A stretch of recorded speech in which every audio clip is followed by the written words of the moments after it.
Thanks. I'm Tom, partner at Speedinvest, and I have with me Myles, CEO of Tuum. Speedinvest, very quickly, is a pan-European early-stage fund. We love to invest as early as it gets.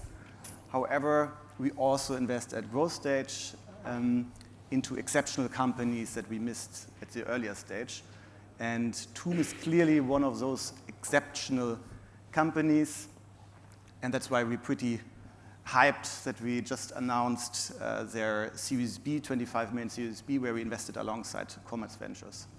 So why did we invest, Myles? I think pretty clearly because of the strong team, the super strong traction, and the massive market opportunity. And I have you here today, and so let's double-click maybe on the market opportunity of core banking software. Maybe you can quickly introduce Tuum and explain why you exist. Thanks, Tom. Basically, let me tackle why we exist first, and you have it up there on the screen. We really believe in a fundamental philosophy of actually setting banking free and actually allowing both new banks and existing banks to sort of capitalize on the change that's occurring in the marketplace. And a lot of them are hamstrung by technology. A little bit about our business. We are a next-generation SaaS core banking platform. We were founded in Estonia in 2019 by 5 founders. I took over as CEO 12 months ago, so I was in the fortunate position that the founders wanted an operator CEO to come in and support the business and allow it to accelerate.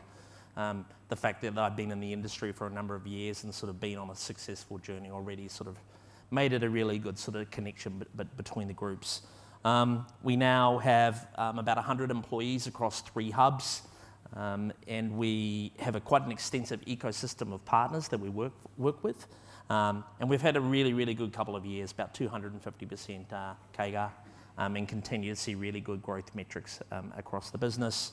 Fortunate enough, we've got a fantastic group of companies on our cap table, and most recently, Speedinvest being one of those, which we're very, very proud of to have joined the business. And we service a number of different sort of silos in the market and types of customers. Cool. I remember when we looked into the core banking space, or before we properly looked into it, we thought it would be ultra competitive with all those incumbents, with a few of challengers, namely Mambu and Thought Machine. But it was our preconception, and I think it was very different. We learned, but maybe you can segment the market a bit and explain what kind of segment Tuum is catering for. I think you're right, it is competitive, but there's actually not that many players in the marketplace. So you have a number of legacy players that have been around for a long time, a lot of big logos that have sort of global coverage. You do have some regional players, and then I think then you have what we call the next generation. And Mambu and Thought Machine, you talked about, they're sort of very, both very good, great organizations because they sort of broke the glass ceiling for core banking vendors about coming in and actually the concept of putting a mission-critical core banking platform on the cloud, getting regulators comfortable. I mean, that was actually one of the biggest hurdles for new technology is getting the regulators comfortable. And I think they did a fantastic job. And then we find ourselves in a little bit of a unique position that we're a bit younger, our technology is probably a little bit more modern, but we also get to learn from what went really well for the new players such as Mambu and Thought Machine, and then actually sort of learn from the lessons of what did not go quite so well as too. So, I think it's the market opportunity and the size of the prize is huge. And there's not that, it is very competitive, but there's not that many players because there's actually the barriers to entry are so high. What's expected of you from a regulatory and compliance perspective, fundamentally, you're asking a bank to outsource the brain of the bank to you as an organization. So you really need to make sure that you've got sort of the DNA of the business, you understand financial services, you need to be, your capital, you need to be strong as well, because these are decisions that financial institutions don't make every 2 years. It's a decision that once they're in for a long time, and I think that's the benefit of the industry, that it's incredibly sticky. So once, mission critical B2B infrastructure's in play, they don't tend to sort of change that every 2 or 3 years. makes sense. And maybe a follow-up question here. I remember when we did the due diligence, we spoke to lots of experts and potential customers. And I think all bank CEOs and CTOs kind of agreed, okay, there's an immediate need, an urgent need to change your core banking software. But they were all or are all scared about the migration, about potential outtakes, potentially to lose their job. And there are many examples like Postbank migration in Germany, where also lots of people lost their job because it didn't go well. Yep. So how do you migrate? Is too many faster any different in the sense, or? Well, I think what you said there is true. Like we have a nickname in the industry, core replacements are the CEO killers. But basically, most CEOs try and avoid it like the plague because of the history of what's gone on with so many of these projects that haven't gone successfully well. And one of the things that and this was a lesson learned from us, that we've learned through the industry, that as a new player coming into it, migration is the focus.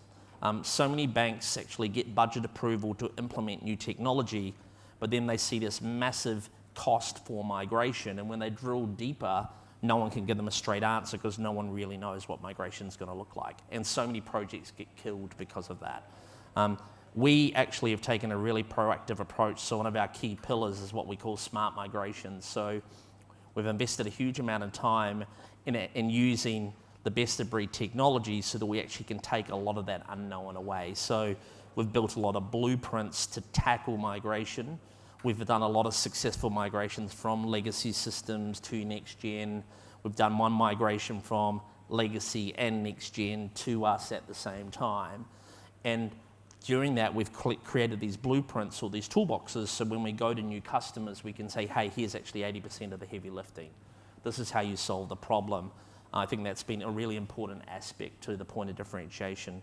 And there's a lot of big players out there who are still struggling. Actually, technology is moving so quickly, customers' expectations are moving so quickly, and so are actually the banks expect how they service their customers. The speed at what's going on, you need to be able to operate almost at the speed of the internet these days. I mentioned we also invested because of the super strong traction and because we have lots of investors in the room. Are you able to share any color on commercial or financial milestones, and also maybe any expansion plans? Yeah. I think I mentioned before, we've had a good couple of years. So we've had 250% growth, compound annual growth. We're tracking to a similar metric this year.